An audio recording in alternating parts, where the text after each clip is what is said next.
ভর্তি পরীক্ষা দেওয়ার ইচ্ছে আছে নাকি নেই? বাবা, আমার মেডিকেলে পড়ার ইচ্ছে আছে, বাকি তোমরা যা বলো। তোমার এফোর্ট কতটুকু সেটা তুমি ভালো জানবে, আমরা কিভাবে বলবো? বাবা, আমি রেটিনাতে কোচিং করব। ভালো কথা, পরশের সাথে চলে যেও। না বাবা, আমি আম্মুর সাথে যাব। তোমার আম্মু সব প্রসেস বুঝবে না, পরশ সাথে গেলে কোনো সমস্যা? না বাবা, কোনো সমস্যা নেই। পলাশ সাহেব টেবিল ছেড়ে উঠে যেতেই জুলিয়া বলে, কি প্ল্যানিং তোর, তাই না? ঘর ছেড়ে বাড়ি গেলি 3 বছর ফুল এনজয় করলি, আবার বাড়ি ফিরে সেই পরশের গলায় ঝুলে পড়লি। কি কপাল তোর। তুই নিজের লিমিটে থেকে কথা বল। তুই ভুলে যাস না তুই বাড়ির মেয়ের সম্পর্কে কথা বলছিস। পরশ তোর মতো ব্রিলিয়েন্ট একটা ছেলের কাছ থেকে এমন কিছু আশা করিনি। না মানে এই যে মেয়ে 3 বছর পরিবারের শাসনের বাইরে ছিল, সেই মেয়ের প্রতি এত বিশ্বাস কোথা থেকে আসে?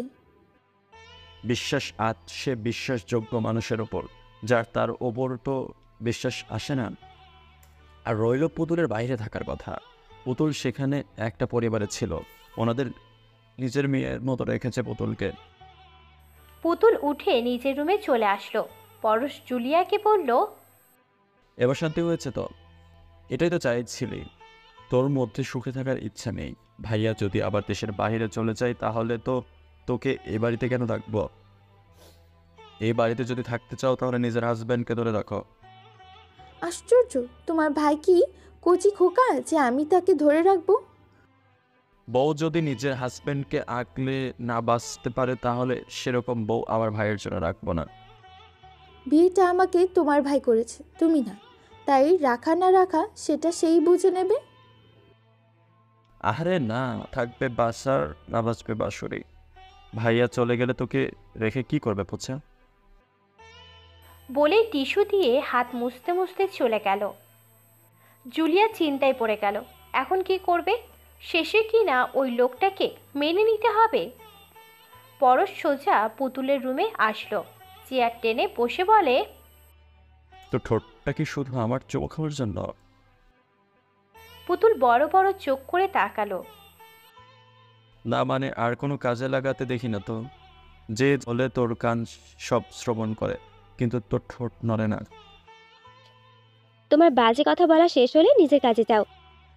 তোমাকে কি ডিপার্টমেন্ট বসিয়ে বসিয়ে টাকা দেয়?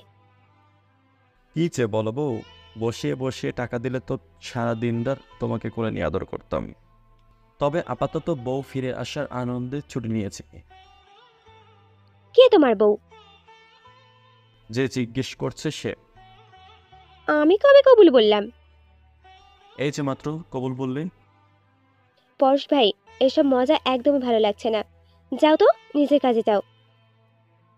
বউকে এতদিন পরে কে কাছে চায়, তাও আবার আমার কোচে বউ। বলেই চোখ টিপ দিল। বাজে ছেলেরা রাস্তায় বসে ইভটিজিং করে, আর তুমি তো ঘরে বসে নিজের বোনের সাথে ইভটিজিং করছো।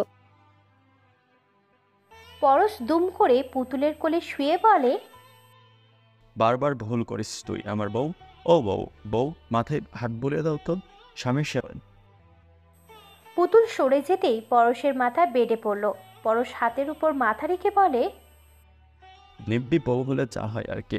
থাক, মাইন্ড করিনি, যা রেডি হো, তোকে নিয়ে ঘুরে আসি। তোমার সাথে আমি যাব? আমার নিব্বি বউ যাবে, তাড়াতাড়ি রেডি হও, নয়তো 50টা চমু দেব। পুতুল কভার থেকে ড্রেস নিয়ে দ্রুত চেঞ্জ করে নিল।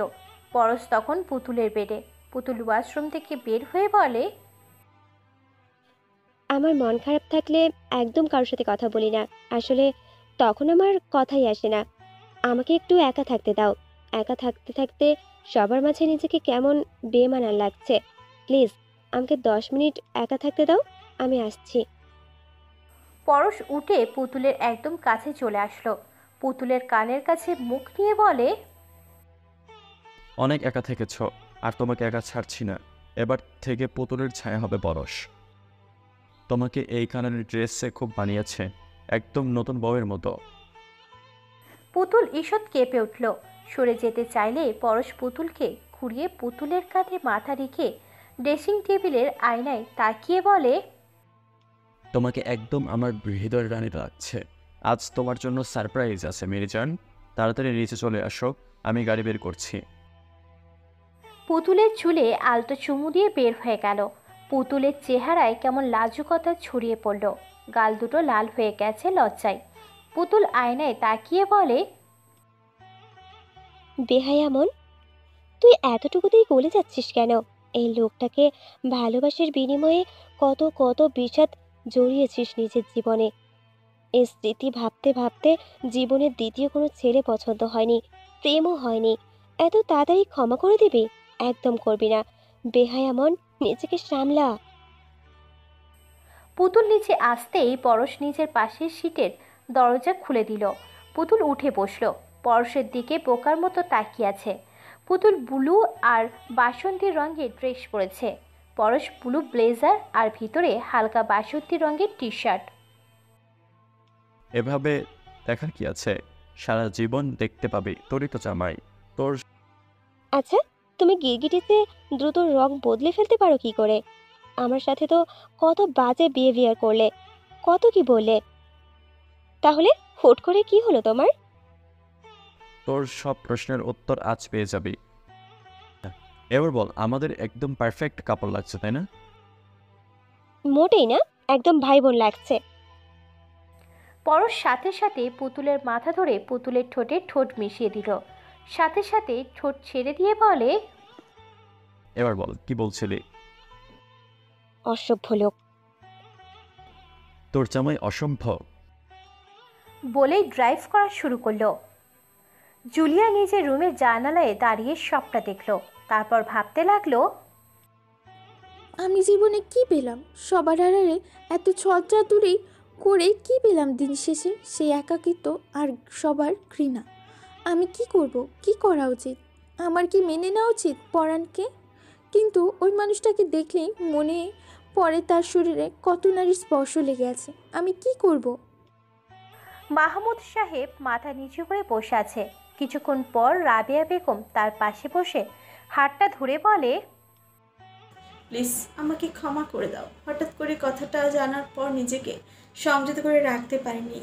তোমার মতো স্বামী পেয়ে আমি ধন্য। আমি সত্যি ভাগ্যবতী। তোমাকে পেয়েছি, আমার মনে ছিল না তোমার বলা কথাটা। তুমি যে বলেছিলে, শোনো, প্রথম জনকে হারিয়ে আমি বেঁচে আছি, তবে তোমাকে হারলে বেঁচে থাকা অসম্ভব।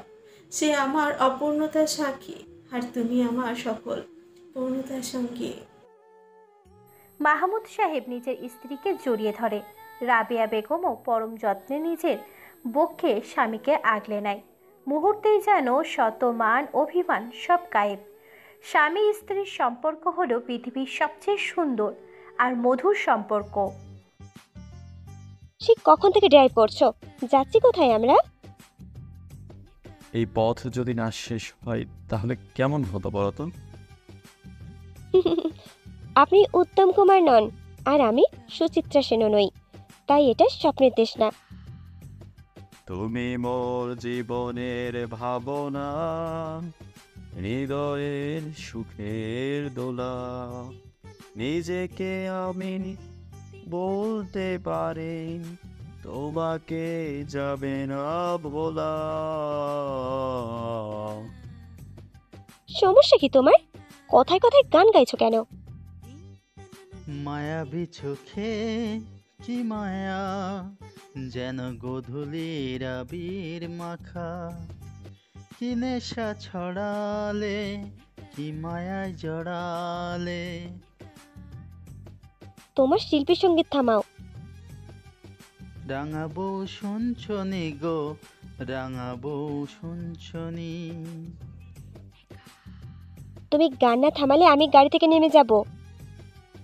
মন তোকে দিলাম, এই মন তোকে দিলাম, দিশেহারা মনে ব্যথা সুখ পেতে দিয়েছি আমি, এই বুক পেতে দূরে দূরে তবু কেন সাথিয়া। তুমি সবাইকে ব্যথা দাও, তোমাকে কেউ ব্যথা দিতে পারে না নাকি?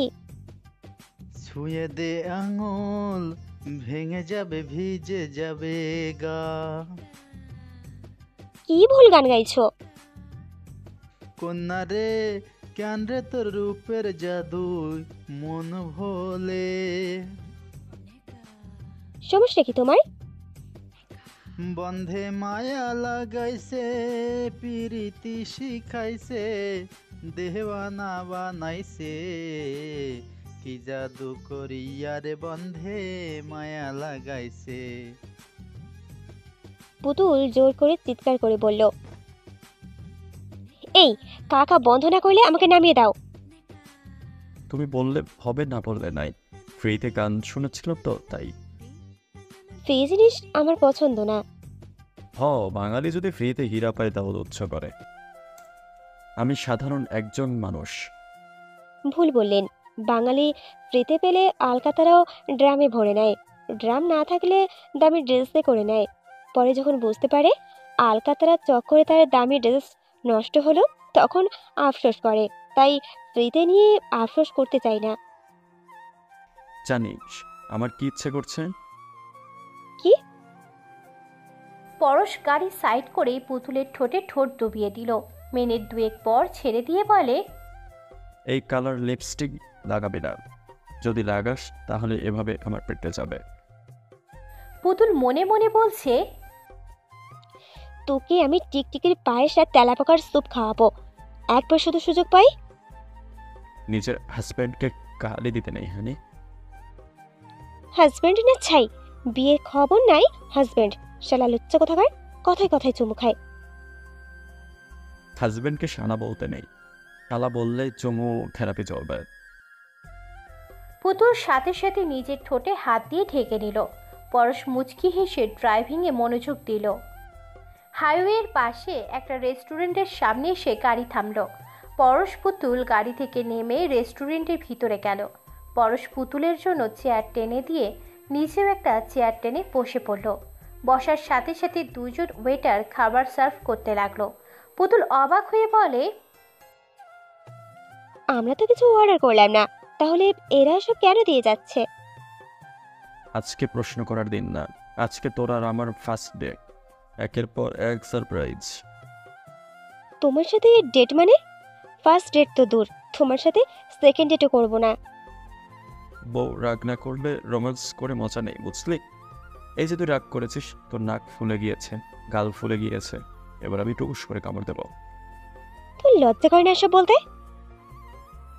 এত বছর বিবাহিত ব্যাচেলার থাকার পর বউ কাছে পেয়ে যেই পুরুষ লজ্জা পাবে, সেই পুরুষকে লজ্জা পাবে। আমি তোমার বউ না, বোন। কতবার বলবো? পরশ টুকুস করে পুতুলের গালে একটা কিস করে সরে এসে বলল,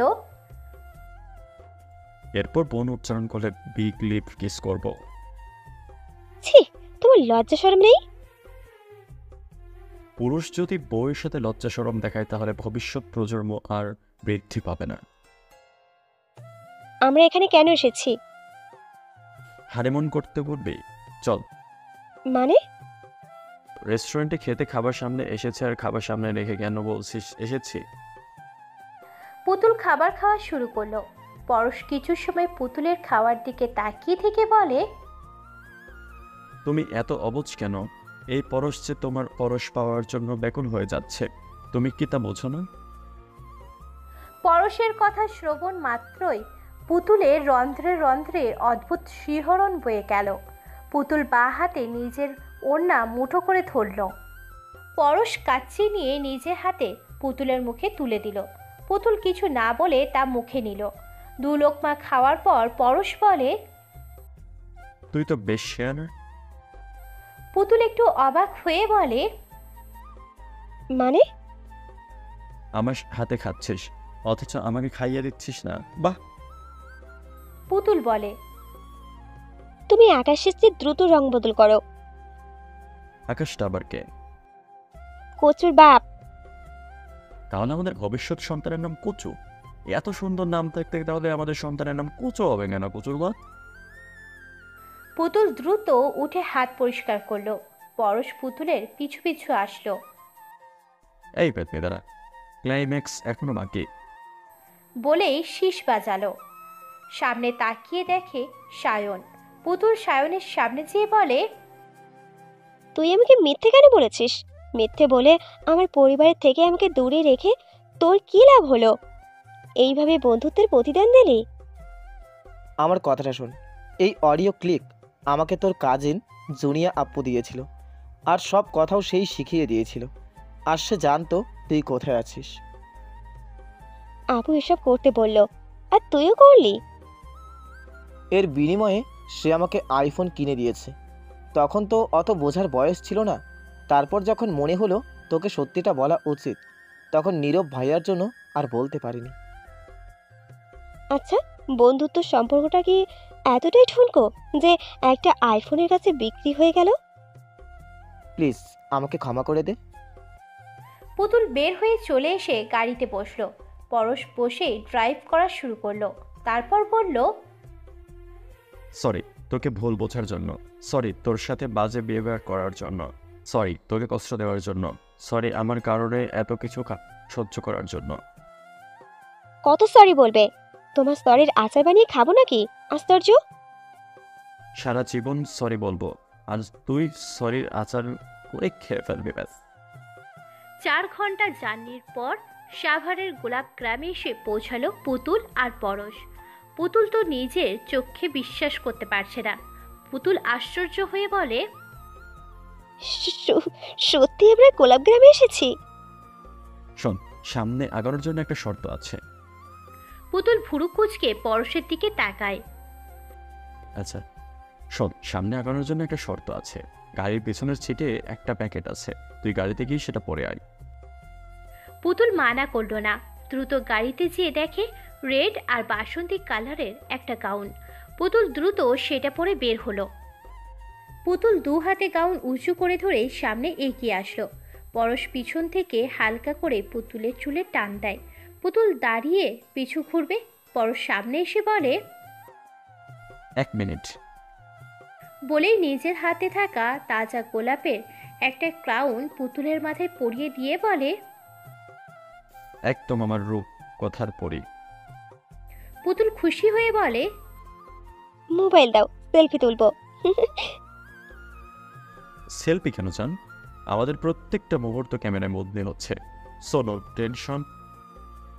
পুতুল মনে মনে বলে, এখন তোমাকে কিছু বলবো না বাচ্চা ধন, এখন আমি উপভোগ করব। ইস, কত ইচ্ছে ছিল এত এত গোলাপ সামনে থেকে দেখবো।